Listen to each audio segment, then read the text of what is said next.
Bueno, otro tema importante que nos toca ver es el de la desigualdad social novohispana. Aquí nos toca ver la figura del rey como eh, eje central de la misma, porque el rey era considerado el dueño del país y como dueño del país, pues su palabra era ley. Si él sostenía que las cosas debían ser de cierta manera, pues no había quien pudiera contrariarlo.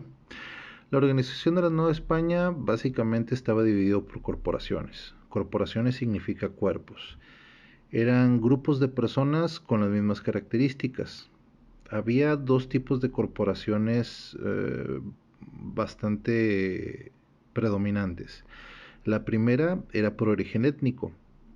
Si eras indígena, africano, asiático, español, etcétera, formabas parte de uno de estos grupos étnicos.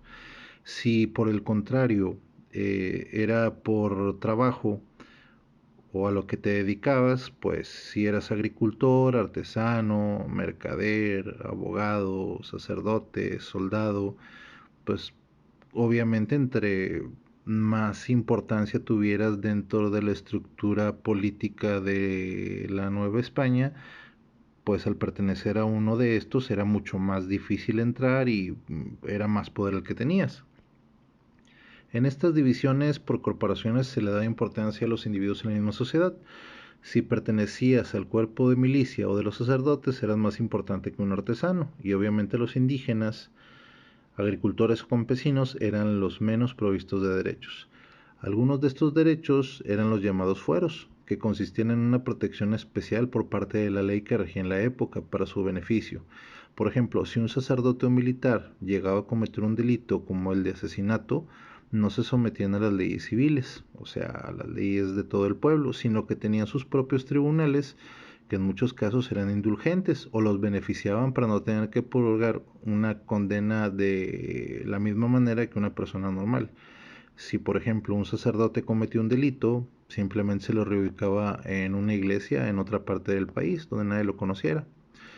Por otra parte, algunas de las corporaciones tenían prohibiciones. Por ejemplo, a los indígenas se les prohibía tener ropas fastuosas como las de los españoles.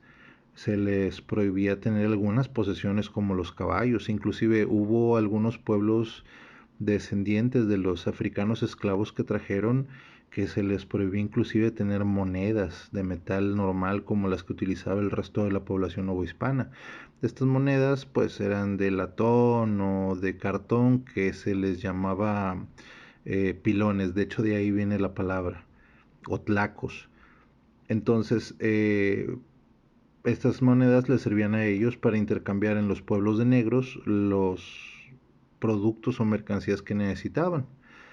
Esto más adelante vamos a ver que va a cambiar de una manera muy abrupta cuando se empiezan a dar las llamadas reformas borbónicas, de las cuales hablaremos un poco más adelante.